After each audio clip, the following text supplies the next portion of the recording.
Welcome back, guys, to the Great Ace Attorney Adventures. Well, last episode, on heading back to ask more of Mr. Garrideb, with the secret being obviously hidden, Herlock joined us as we started a new logic and reasoning spectacular, with Herlock originally thinking that an Asiatic lion had rampaged in the room causing the damage, and that lion had eaten the carpet, which we corrected into the fact that the maid was actually Mr. Garrideb's wife. It got so annoyed with him after discovering a card from another woman in a book that it turned into a physical altercation, with a scuffle leading to a candle falling on the floor and burning the carpet. Now with the events between the couple revealed, we hope to get some new info. It's these dash long winter nights, you know, nothing to do but read in front of the fire. Luckily, there's a jolly good second-hand bookshop just around the corner. Buy all my old novels there. And in the pages of one particular novel, you discovered some rather illicit material. For which your wife admonished you harshly, it seems. Don't know about admonish. And demolished might be rather closer to the mark. And beast is most certainly an apt description. Ah! Here we go again. And the carpet. Was that destroyed by fire when a candle fell on the floor? Very to say it was. Happened in the blink of an eye, you know. The whole place filled with smoke. Couldn't see a bally thing. I was caught between the old stick's rage and the raging flames. You paint a torrid picture, sir. One that would have been most entertaining. That's sympathy for you. Didn't take long for the fire to spread, of course. The bally furniture started going up as well. We've had to hide the mess behind that screen for the time being. Over here, Mr. Garrideb. Well, you have nothing more to hide now, if you'll allow me.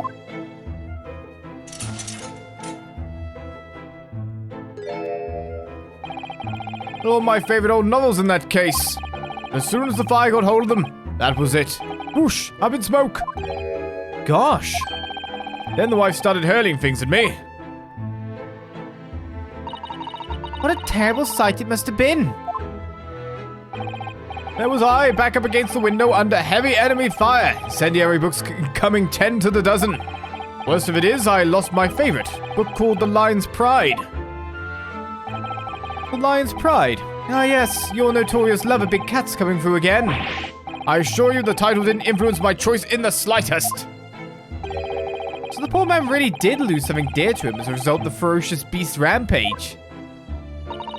Mrs. Sholmes' deductions turned out to be correct once again. It can only be described as a great British wonder. I tell you, it was total carnage. Flames everywhere and the old stick in full fettle. Out of interest, what time of day was that? Not sure I can remember. It was 2 days ago now. Let's see, around 5 o'clock, I think. So at exactly the same time, as a terrifying incident was unfolding outside your window on the street below. Even more terrifying on the inside, I can assure you. The whole of Blighty could have been flattened outside my window at that moment, and I wouldn't have noticed a dashed thing. Oh, really?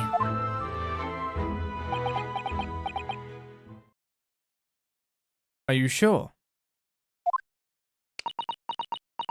Someone did.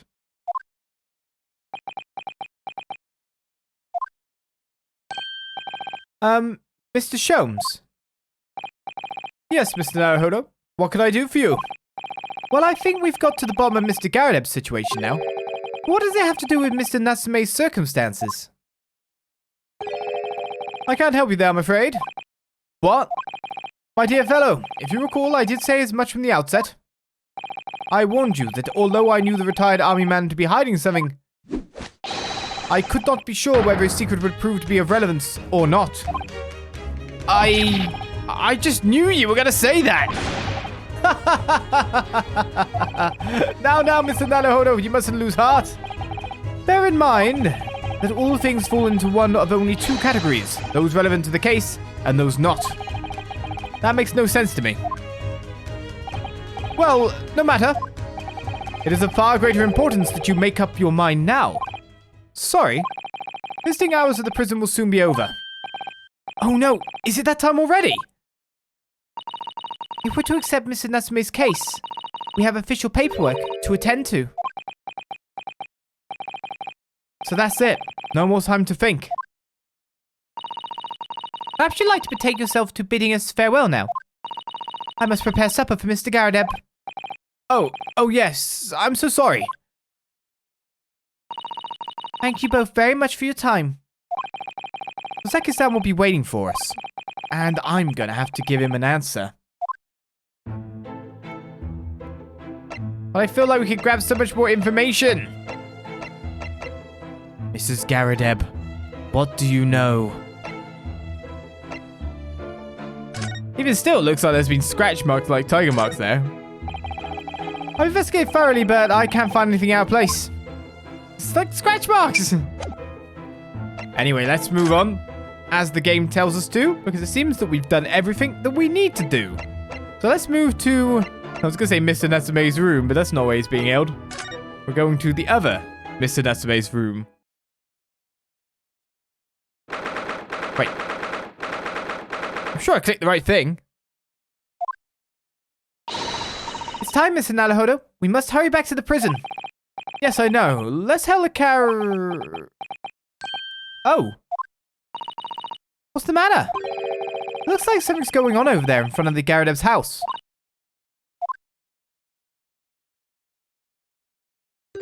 What?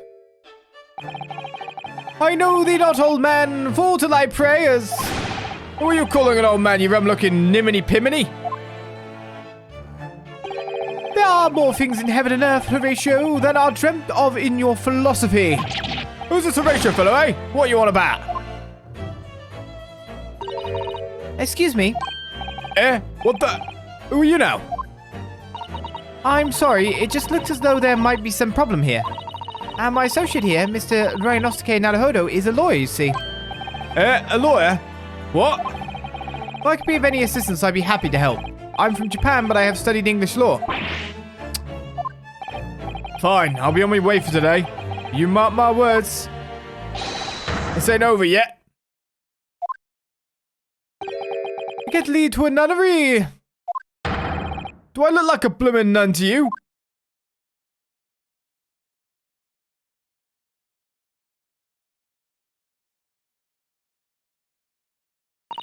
I do hope you're not injured. Oh, fair Eastern maiden, thou art so gentle. Thank you. What was that all about? There are more things in heaven and earth, Horatio, than are dreamt of in your philosophy. I'm not Horatio either. Forgive the inquiry, sir, but are you a lodger here, in the Garrideb residence? Oh, fair Eastern maiden, thou art so right. Yes, I do dwell in this humble abode. Mr. Garrideb mentioned that he had another lodger, didn't he? This must be the man. Do you happen to know the other lodger who lives on the first floor? Ah, yes, a gentleman named Natsume. Oh, more worthy a polemist in my battle of words near could there be. Sorry, battle, did you say? Who is the stronger, Hamlet or Macbeth? Mr. Natsume and I sparred long into the night. I see. I don't fully understand, but it seems Mr. Natsume and this gentleman are acquaintances, at least. So, fair maiden, so good gentleman. I can tarry here no longer. Fairly well. I didn't really understand him, but I think he's returned to his room. It seems he's unaware of what's happened to Mr. Natsume, so he can't really help us. With Soseki-san and that man as lodgers, the Garrideb house is certainly full of eccentrics. Anyway, I'll go and find a carriage. Yes, I'm sure Mr. Natsume is eagerly awaiting our return. Let's hope we can get to the prison before visiting hours are over. So there were 2 witnesses, but not those 2 upstairs?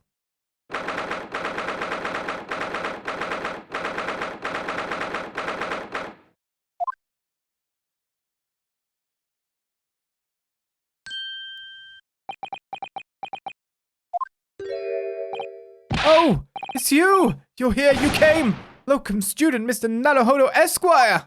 I can't believe you came back! I'm so touched! We are so sorry to have kept you waiting, Mrs. Natsume. Oh, no, big nothing on it! Relax.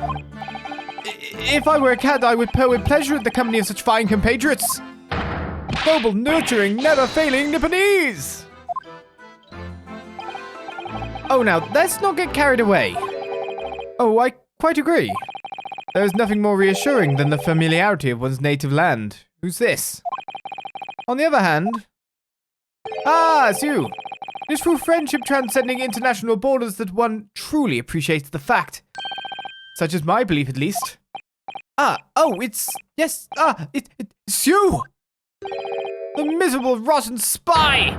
Hairlock Sholmes! Mr. Sholmes, what are you doing here? I have no intention of doing anything, per se. Save observing, of course. Whatever do you mean, Mr. Sholmes? Well, having encountered some curious reading material in that gloomful room, and having unmasked the secret identity of that eccentric pair, I decided I should drop in on my way home to see how our divested friend is faring. Gloomful room? At least your accommodation here offers a window, my dear fellow. In that sense, it is a superior option. Oh my goodness, maybe it is. Anyway, I must commend you on your taste in books. My day has been a delight and cost me not a penny. Ah, you! How dare you, Hairlock Sholmes!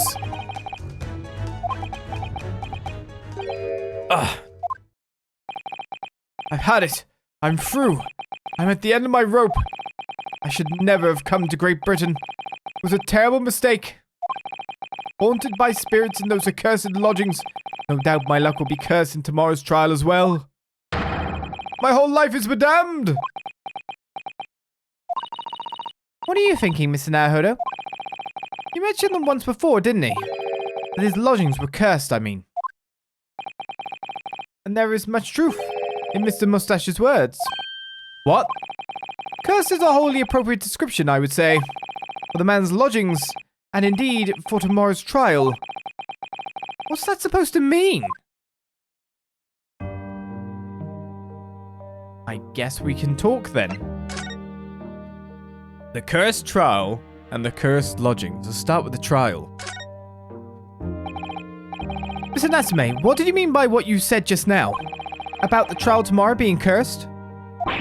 Oh, no, why you look so grave? You're making me nervous. I was just getting carried away, that's all. I didn't mean anything by it. Oh, I see. That's really agitated him. You don't mean the trial really is cursed somehow? Are you referring to the prosecutor, the Reaper of the Bailey? The Reaper? Oh no, what do you mean? Please tell me! Summarize it succinctly in 16 salient words! No defendant has ever survived a trial in which the Reaper stands for the prosecution. Ever. Oh my goodness, can it really be true? That was 16 words exactly! Yesterday, Mr. Naruhodo successfully defended someone against the Reaper. But then, after the trial was over, the defendant passed away in unusual circumstances. Mr. McGilded. What? Ah, I'm impressed, Miss Susato. You have an eye for detail. Actually, the Lord Chief Justice told us. Mr. Sholmes, surely it can't be that having failed to have the accused convicted, Lord Van Zeeks killed the man himself. Oh no, he couldn't have, surely. You have some wonderful notions. Sorry. The man isn't a mass murderer. He's a court prosecutor, my dear fellow. Oh, yes. Why, of course he is. Ah, of course he is. Then why are you trying to scare me? It could be said, however, that the real truth about the man is even more terrifying than your hypothesis. What on earth do you mean by that?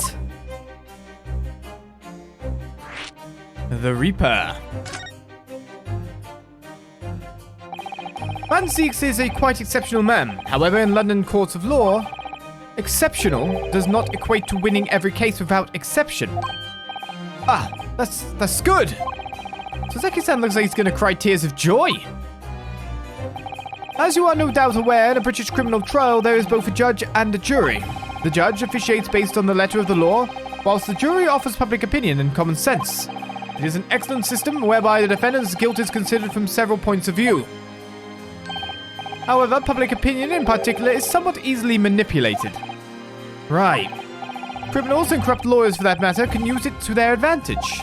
By any means at their disposal, contriving evidence, calling imposters as witnesses, and so on.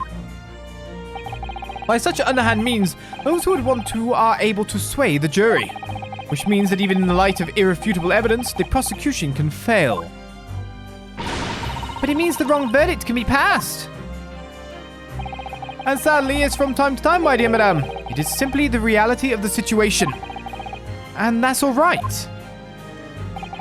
However, those indicted by Lord Van Zieks cannot escape justice. Their fate is sealed. Oh my! Though the education may see them leave the courtroom with their freedom, within months they all disappear. It is most striking. Disappear? But how? By all manner of misfortune, sir.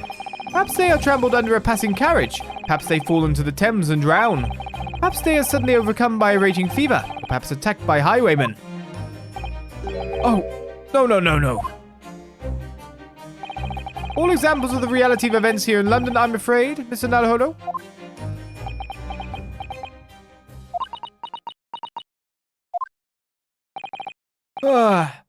I knew it.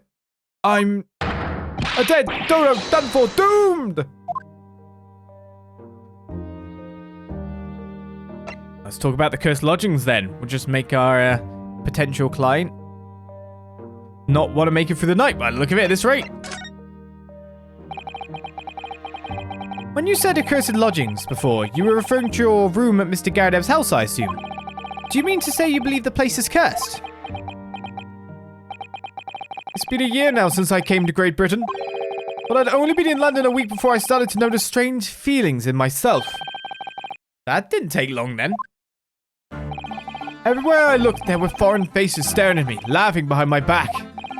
I was sure people were talking about me. I started to become nervous about going outside. They were always staring at me, all the time from dawn till dusk. So I shut myself away in my room, but even that didn't help. The fear wouldn't go away. You must have been very lonely, having been away from your homeland for such a long time. I've had to move a number of times, most recently to that room on Bria Road, a week ago now. Yes, why did you choose there? It seems a little inconvenient. The rent is cheap. I have so little money, it appealed to me straight away. Of course, I asked why it was so affordable. The landlord just simpered and said, "The room is cursed." Oops. He quickly tried to cover his mistake, but it was too late. So I told him, "If you have something to say, then say it. But if not, don't mention it in the first place." Yes, well said. But it was true. It was all true. You mean the room really is cursed then? Ever since I moved into that windowless hellhole, my sleep has been plagued with nightmares. I awake feeling as though I'm being choked to death. And in my waking hours, people are stabbed in front of me as I walk down the street.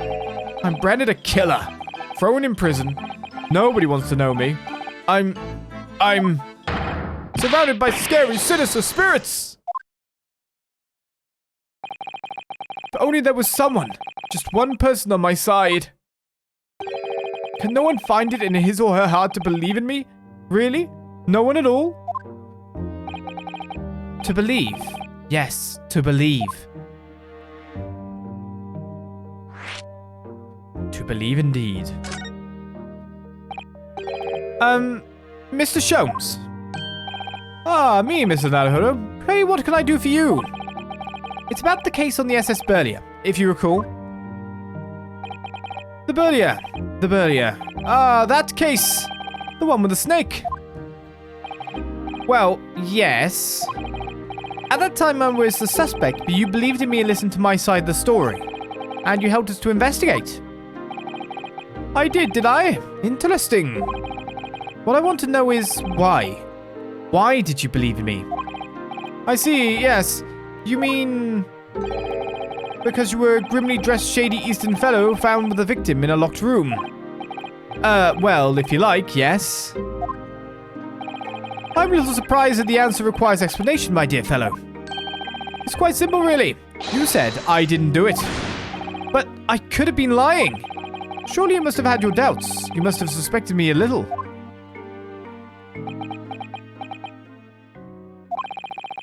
I think perhaps you have misunderstood. I neither recall believing in you, nor in that which you were telling me. What? You see, the only things I believe in are those I choose to believe in. What? What do you mean, Mr. Sholmes? I make up my own mind about what is to be believed and what is not. If I should like to believe in something, I do. The circumstances can hang as far as I'm concerned. But I could have betrayed your trust. In that case, I should have made an elementary error of judgment, nothing more. Betrayal of trust is an overused excuse, in my opinion. Meaning? Whether or not one should trust another is, in the final analysis, down to oneself. It is a matter of whether or not one can trust oneself. Yes, he's right. He's right, locum student Mr. Naruhodo Esquire. Whether or not I can believe myself. A defense lawyer is only as good as his faith in his clients.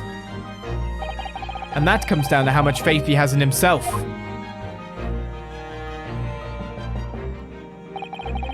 You were so right, Kazuma.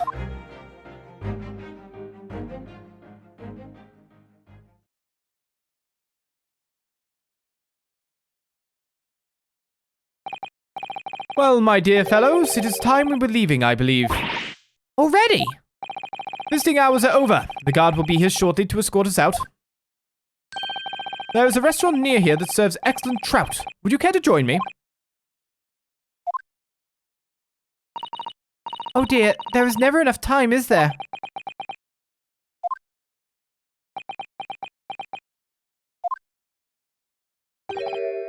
Mr. Natsume. If you'd like, in the trial tomorrow, I'd be happy to represent you.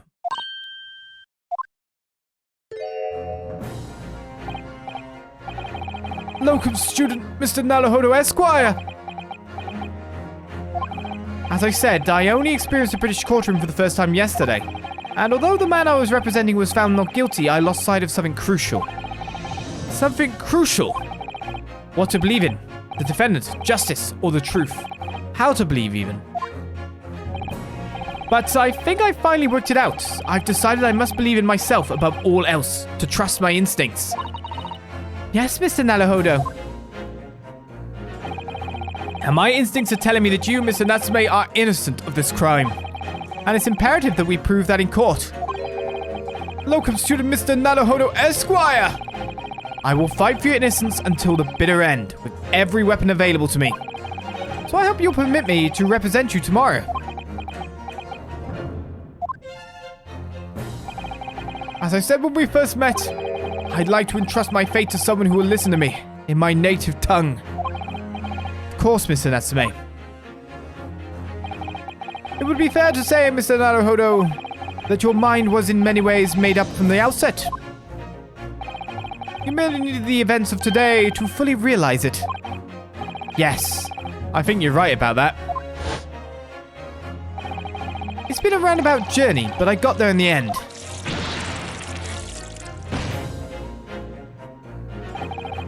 Mr. Sato. Yes? Would you be willing to stand by my side tomorrow and help me in court? Absolutely! As I said this morning, you may consider me your personal judicial assistant.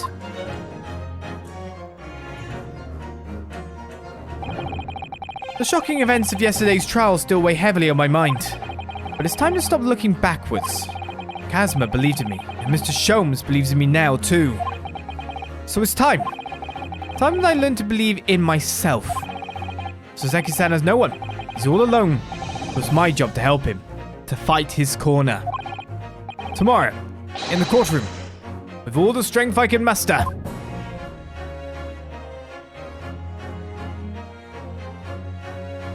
To be continued. Tomorrow, in the courtroom. Oh, it feels like I should leave the episode there, even though we'd be ending ever so slightly earlier than what we would normally do for an episode. But it does allow us to start neatly our trial section next time on the Great Ace Attorney Adventures with Ryunosuke Naruhodo finally finding his path, his convictions to defend. Mr. Natsume, Soseki, we defend you next time. I'll see you guys then for more. Bye-bye.